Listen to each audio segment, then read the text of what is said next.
अस्सलाम वालेकुम नाजरीन, आप देख रहे हैं ZH न्यूज़। मैं हूं ज़हीर अहमद। बहुत अहम बातें आज डिस्कस करनी हैं, कुछ ऑफ द रिकॉर्ड बातें हैं जो आज आपके साथ शेयर करनी है। ये जो establishment Mir Jafar Mir Sadiq press release, इसके हवाले से। दूसरी बात यह है, आज बल्कि मैं आपको बताऊंगा कि कोई भी रिटायर्ड जर्नैल क्यों डिफेंड करने के लिए तैयार नहीं उस इदारे को जहां वो नौकरी करते रहे हैं, और कौन कौन तैयार नहीं है।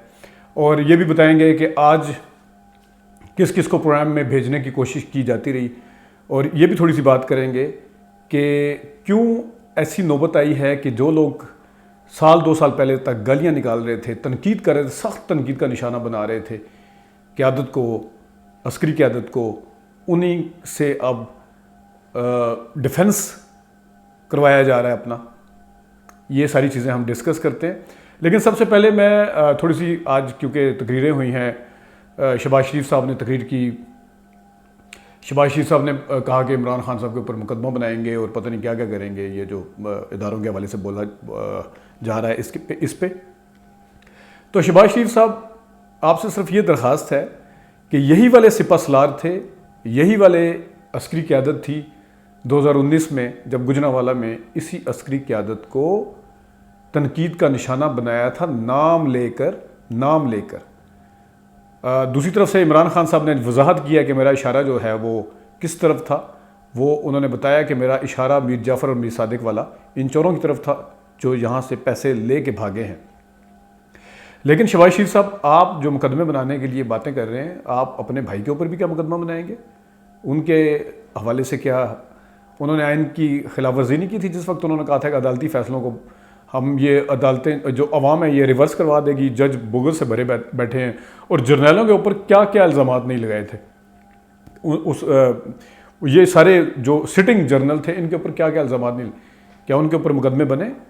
क्या उनको आप जस्टिफाइड समझते हैं? आप ज़रा अपनी पोजीशन भी वाज़ह कर दें कि आपकी अपनी पोजीशन क्या है, क्योंकि आपके बड़े भाई हैं, आप हर तकरीर में उनका नाम लेते हैं, तो आप ज़रा अपनी पोजीशन पहले वाज़ह कर दें। क्योंकि आपको वज़ारत उज़्मा की सीट मिल गई है, तो आप अपने तक ये सारा कुछ करना चाह रहे हैं, या इसमें आपके भाई की भी मर्ज़ी शामिल है? और अगर भाई की मर्ज़ी शामिल है तो फिर वो क्या था 2019 में जो था? और दूसरा, ख्वाजा आसिफ साहब या जो जितने भी हैं, जिन लोगों को वज़ारतें मिली हैं, क्या सिर्फ वज़ारतों की वजह से अब डिफेंड किया जाएगा? 2006 की तकरीरें, उसके बाद की तकरीरें, उस वक्त अपना एक स्टाइल था तकरीर करने का, जिसके सब फ़ैन थे, हम भी फ़ैन हुए थे उनके। तो फिर बाद में क्या हुआ वो आपके सामने है। आज वही जो डिफेंड कर रहे हैं, वो अपनी तकरीरों को ज़रा थोड़ा क्लैरिफाई करेंगे कि वो क्या था, या वो उस वक्त के मरूज़ी हालात थे, सो कॉल्ड जो आपके जुमले होते हैं, वो उस वक्त था, वो माजी था, वो गुजर गया, वो यूं था और वो यूं था। वो यूं नहीं था, वो ये था कि उस वक्त आप हुकूमत में नहीं थे, आपको गुस्सा था कि हम हुकूमत में क्यों नहीं हैं, इस वजह से आपने आइन को भी नहीं समझा और मुल्क की सलामती के हवाले से भी बात नहीं की। वो इदारे जिनके हवाले से बातें इस तरह नहीं होनी चाहिए, वो की गई, आपकी तरफ से की गई।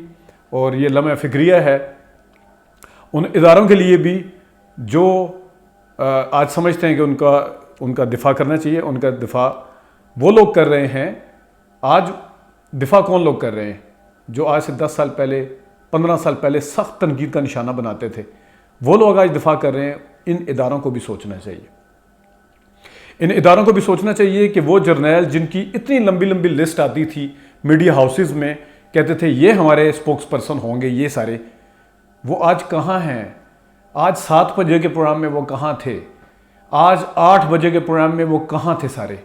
आज 11 और 10 बजे के प्रोग्राम्स में वो कहाँ थे? क्यों आज वो नज़र नहीं आते जिनकी लिस्टें कोई और नहीं, आप भेजते थे आप? तो फिर तो क्वेश्चन मार्क उठते हैं उन ऑडियोज़ पे भी जो जर्नलों की आई थी, रिटायर्ड जर्नल्स की।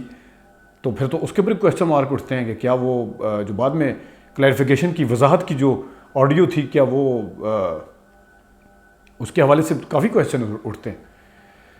तो आज उन लोगों से जो तनकीद करते थे, या इंडिया के उन चैनल से आप अपने आप का दिफा करवा रहे हैं यहाँ पे चैनल्स पे चला के, या चैनल चला रहे हैं खुद, तो वो लोग किधर हैं जो बैठे हुए थे, जो اگین میں کہتا ہوں جو آج سے 4-6 مہینے پہلے تک بلکہ 2 مہینے پہلے تک آپ کا دفاع کر رہے تھے، اس وقت بھی میڈیا کے لوگ کچھ جرنیلز کو لیتے تھے جو عمران خان کی بھی سپورٹ کرتے تھے اور آرمی کی بھی سپورٹ کرتے تھے، اور کچھ جرنیل ایسے تھے جو عمران خان صاحب پہ تنقید کرتے تھے، آرمی کو سپورٹ کرتے تھے۔ مطلب ہے آرمی کی سپورٹ دونوں طرف تھی، عمران خان کی حمایت، آرمی کی حمایت، عمران خان کے اوپر تنقید لیکن آرمی کی حمایت۔ آپ یہ ذرا میرے پوائنٹ کو سمجھیں۔ لیکن آج کیا ہے؟ آج وہ جرنیل نہیں ہے، کہیں نظر نہیں آ رہے۔ اور یہ بھی میں آپ کو بتاؤں، پچھلے 4-5-6 دن سے وہ نظر نہیں آ رہے۔ کیا ان کو منع کیا گیا؟ نہیں، یہ میں آپ کو اندر کی بات بتا رہا ہوں۔ ایک جنرل صاحب جو عمران خان جب وزیر اعظم تھے تو عمران خان کے وہ خلاف تھے، آج ان کو کسی پروگرام میں کسی نے مدعو کیا ہوا تھا، ان کو میسج آ گیا کہ ان کو مدعو نہ کریں کیونکہ یہ فوج کے حق میں نہیں بول رہے، یہ عمران خان کے حق میں بول رہے ہیں۔ اس سے زیادہ میں کچھ شیئر نہیں کرنا چاہتا آپ سے۔ لیکن جہاں انڈیا کے چینل کی چیزیں چلا کے، یا ٹھیک ہے جو شہداء ہیں ہمارے بڑے قابل احترام ہیں، لیکن سوالات یہ اٹھ رہے ہیں کہ وہ لوگ کدھر ہیں جو باقاعدہ نامزد ہوئے تھے، وہ لوگ کدھر ہیں، وہ کیوں نہیں آ رہے سامنے؟ جو بہت بڑا سوال ہے۔ اور جو ایک اور چیز میں آپ کو بتاتا چلوں کہ جن کا آرمی سے کوئی تعلق نہیں ہے ان کو بھی آج پروگرام میں بھیجنے کی کوشش کی گئی۔ شاید ان کی کسی فیملی بیک گراؤنڈ میں ان کے والد کا شاید کوئی تعلق ہوگا، میں آپ کو ہنٹ دے دیتا ہوں، لیکن ان کو عمومی طور پہ کوئی بھی دفاعی تجزیہ نگار کے طور پہ نہیں لیتا ہے، لیکن بہرحال ان کو آج بھیجنے کی کوشش کی گئی۔ تو یہ سوچنے والی بات ہے کہ جب نواز شریف صاحب نے تنقید کی تھی، سب ریٹائر جرنیل، ایون عوام، کسی نے اس چیز کو بائی نہیں کیا تھا، کسی نے اس کے اوپر شاید یقین نہیں کیا تھا۔ انہوں نے تو بڑا زور لگایا تھا، انہوں نے کہا تھا ہم عدالتی فیصلوں کو عوام کے ذریعے مجھے کیوں نکالا، اور وہ ریلی لے کے گئے تھے، لیکن کوئی یقین نہیں کیا تھا، اور وہ یہ شکایتیں اپنے دل میں لے گئی چلے گئے ہیں ادھر سے پاکستان سے، کہ میں جب بھی آتا ہوں وہ اکثر کہتے ہیں کہ میرے ساتھ عوام کھڑی نہیں۔ آج یہ سوچنے کی بات ہے کہ نہ صرف عوام، نہ صرف وہ والے جرنیل جو ڈیفینڈ کرتے تھے وہ اس ٹائم نظر نہیں آ رہے ہیں۔ تو اس کے پیچھے کیا ہے؟ کیا ایسا فرق ہے؟ حالانکہ نواز شریف صاحب نے زیادہ تنقید کی تھی، اس کو کسی نے بائی نہیں کیا تھا۔